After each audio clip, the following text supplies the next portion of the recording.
নমস্কাৰ আপোনালোকক পুনৰবাৰ স্বাগতম জনাইছোঁ অসম বাৰ্তা চেনেলৰ অন্য এটা ভিডিঅ'লৈ।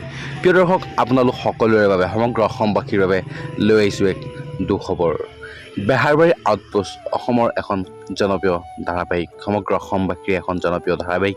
এই ধাৰাবাহিকখনত অভিনয় কৰা প্ৰতিটো চৰিত্ৰ অসমবাসীৰ বৰ মৰমৰ, যেনে কে মোহন, বিউটি, সকলোবোৰ চৰিত্ৰ আচলতে সমগ্ৰ অসমবাসীৰে মৰমৰ।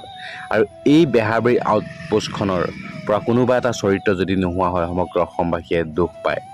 তো তেনে এটা খবৰে আপোনালোকৰ মাজলৈ লৈ আহিছোঁ। আপোনালোকে বেহাৰবাৰী আউটপোষ্টত দেখি থকা উকিল বাইদেউ অৰ্থাৎ ৰিমজিম শৰ্মাক আৰু উকিল বাইদেউৰ চৰিত্ৰত দেখা নাপাব আপোনালোকে বেহাৰবাৰী আউটপোষ্টত। সকলোৰে বাবে এটা দুখবৰ। এই কথা ৰিমজিম শৰ্মাই নিজৰ ইউটিউব চেনেলৰ যোগেদি তথা এটা ইণ্টাৰভিউত নিজেই কয় যে তেখেতে আৰু বেহাৰবাৰী আউটপোষ্টত অভিনয় নকৰে। তেখেতৰ কিছুমান ব্যক্তিগত অসুবিধাৰ বাবে তেখেতে বেহাৰবাৰী আউটপোষ্ট ত্যাগ কৰিলে বুলি জানিবলৈ দিছে।